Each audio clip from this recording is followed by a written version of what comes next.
I just pressure washed and cleaned this roof, and already there's leaves and seed debris stuff. So when I come back to do the field, a blower to blow it off. There are storms out there, and for the moment I am going to concentrate on cutting in the sides with the brush, and I use this bar to open the can like so, and here's the fabric and shears, a ½ inch drill to mix this that needs to be mixed. I've done it by hand, but then it takes a while. And we'll use the fabric for places like this and this and any suspected areas. Look at this. This was closely power washed thoroughly. And the fabric on this and this. That's my plan, is to cut around the edge with this 4-inch chip brush. When I was power washing, I was noticing that the air could kind of blow up underneath this, but now with the sun on it, I didn't think this water and ice was going to adhere to this torch down. This has this, see, now that'll have to be taped. But as time goes on, it actually is. Sometimes, well, when these roofs are newer, there is a residue that comes out, probably the plastic that is modified with the APP plastic, and not everything sticks to this. Roof cement does not stick to it. Vulcum does not stick to it. Silicone coating does stick. See how it's kind of like loose? You get your hands under it, but with some pressure, see, now it doesn't come up. So as I cut in, I will make sure that I'm pressing on it, and then I will paint the GACORoof up on to this, so it becomes one with this water and ice membrane up to here. I don't want to seal this. That would be a mistake. You can see how there's not much pigment on the top, and as we go, you can see already how different it is. This is not the sanitized version that a company would put out. This is real time, real world, on the job, old house, with all the problems and imperfections of a human being, especially who I've done tens of thousands of square feet of this, but not millions like some people have. Set this on the roof for the moment, and then come back and use the brush to smooth it around. See, I'm using these gloves.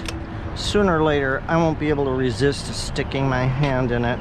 These plastic buckets, this material will peel out of it after it sets, and we don't want bumps. This will leave bumps in the roof if you don't smooth it out. So we'll smooth it out. Let's start here. So any suspect seams like this get the fabric. Where's the fabric? Where's the scissors? Oh, and one of the most important things are some really good knee pads. All right, so let's do a little bit. I'm making sure that this stuff is stuck where I put it while I'm cutting this in. Just make sure this is pressed down everywhere.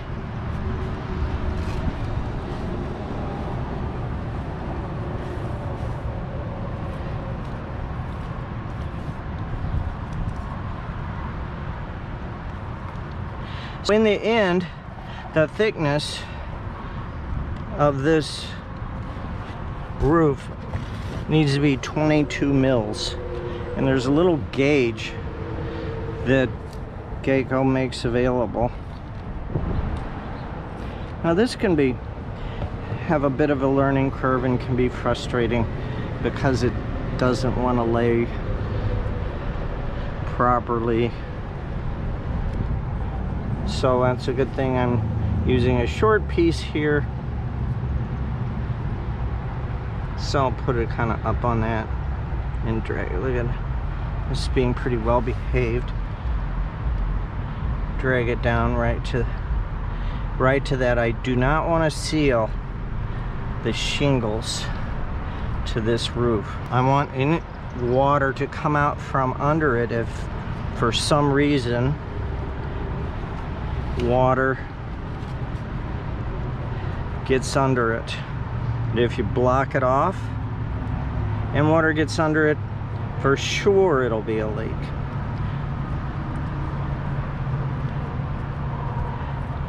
So on the next coat, you won't be able to see that this fabric is even there.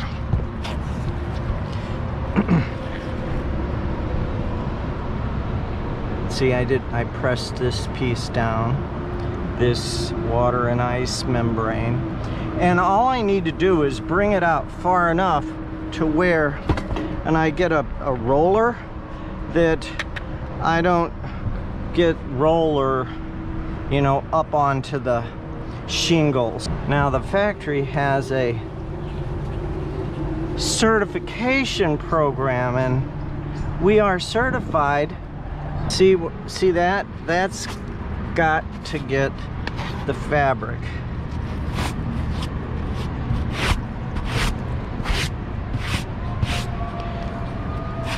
The materials themselves are warranted for 50 years. There's a material warranty of 50 years. Now all that means is if there's some kind of failure with the material, they'll give you more material. So with this warranty that you send in, then they send something back that you can give to the customer. And this product was made by GACO Western, I think was the name. And it's now made by Firestone. If you expect to have any kind of warranty, you have to follow the instructions. You have to put it on 22 mils thick. And yeah, here it is, Firestone Building Products. And they even have a helpline. But I don't know what being a certified installer of this product is. But now they also have a lot of other commercial products where there's an epoxy version, there's a 100% solids version, there's a special primer.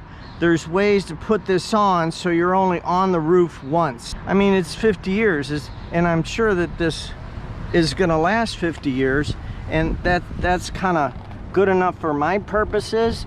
And I especially like that this has a petroleum distillate in it. In other words, it's like a paint thinner or mineral spirits in it.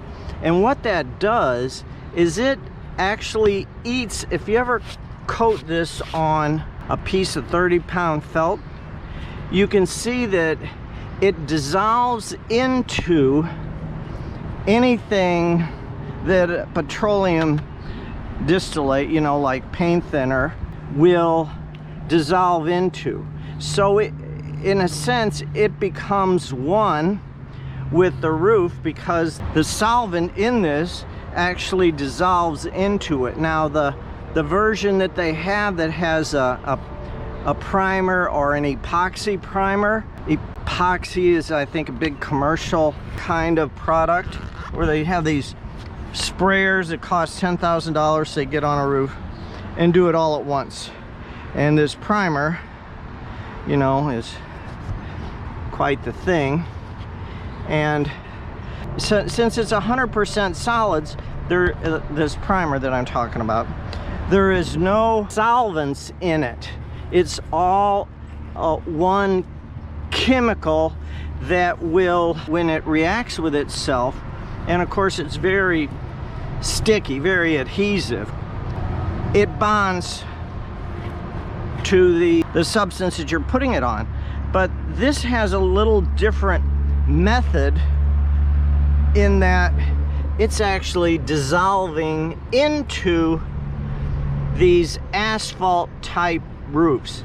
Now you can put this on an EPDM roof and it's not going to dissolve into an EPDM roof, but any of these asphalt based product roofs, it will dissolve into.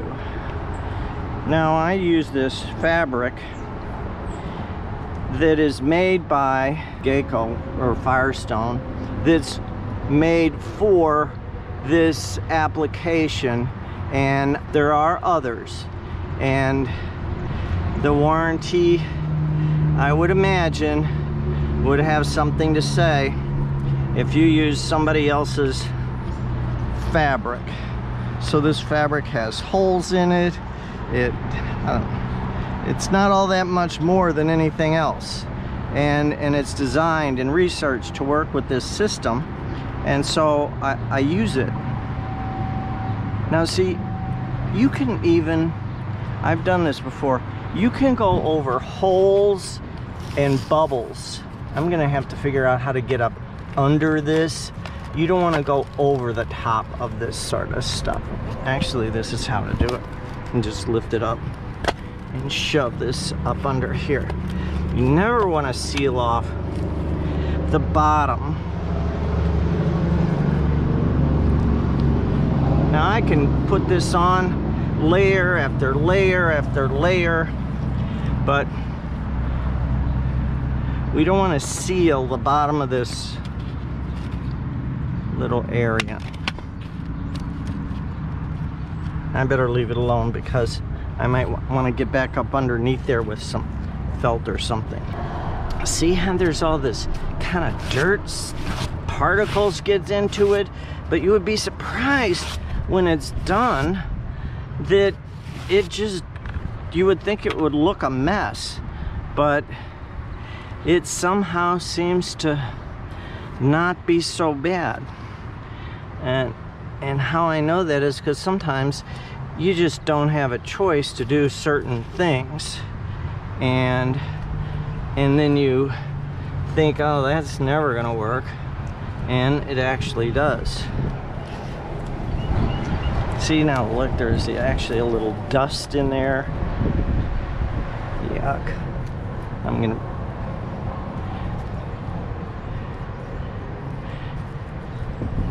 now I'm not sure what I'll do with the counter flashing here. I have a proposal to the customer to tuck point the back of this thing. Otherwise I'm gonna have to figure out something about the counter flashing. And it's probably gonna generate a lot of dirt that's gonna come down just like that and get in there. So if it's dry though, it won't be too much of a problem. There's a big wasp nest up under here. Shot a bunch of foam in there, and it looks like it could use some more. I'll come back and deal with that. But watch this corner, or keep an eye on this corner, and when we get done you'll see what I mean about how it just sort of all manages to work itself out. Now see, yeah, I need a little piece here. Now where they've run this, if they've run this roof up here and then this comes down, there's a huge overlap. I don't worry too much about this because it's gonna be waterproof. So I think I'll need to put fabric there because it's just not going to look right if that's flappy. I come up here and see that, you know, there's like a shadow line. You want it to be monolithic. So we'll fabric that like this.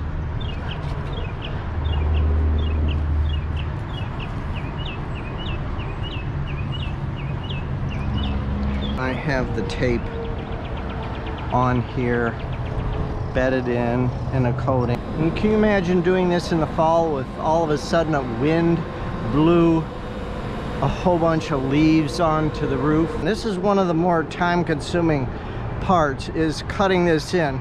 I want to bring your attention to see how this is globbed up with a bunch of roof cement.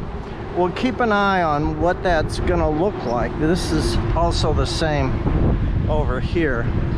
Now, I came to this part, right, and we're gonna see how globbed up that is and what that's gonna look like at the end. I noticed, to see how flexible that is, this is SBS modified, and I actually think this piece is here too, and this is TPP. This is torch down, TPP modified, and look, there's a negative seam.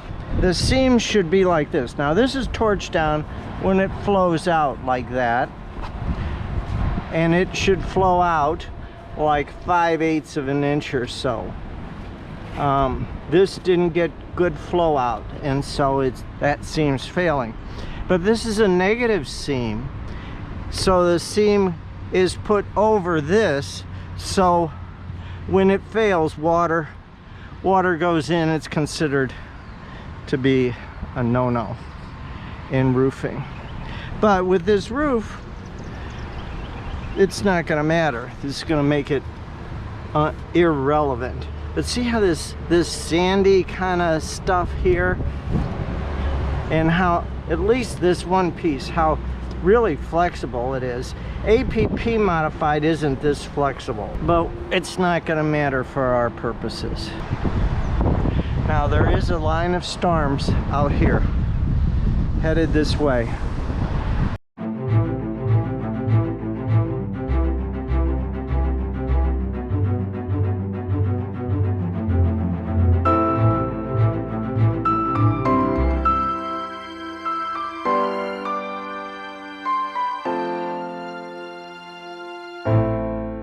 Well, actually, it's kind of confusing. This is GACO fabric. There is a product that's in a, I don't know, couple gallon or 1 gallon bucket called GACO fabric, but it's not a fabric at all. It has fabric in it, like, you know, pieces of fibers. And so when you put it down, it acts like a fabric, but it is a liquid that comes in a bucket. It's called GACO tape, and this is GACO fabric.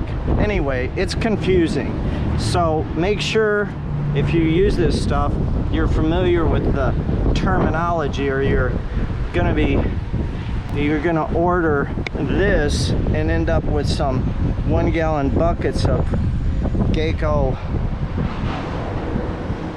There's also a GACO flex. So there's GACO fabric, GACO tape. GACO tape is in the 1 gallon container. That's GACO fabric. So make sure you're clear when you order it, if you do, about what you're wanting. And the GACO tape that's in the 1 gallon bucket is pretty expensive way to do some of this stuff, when this, I don't know, 250, 500 foot roll of fabric and this comparatively inexpensive liquid can bridge quite nicely over things. So you just have to consider, you know, what you're doing.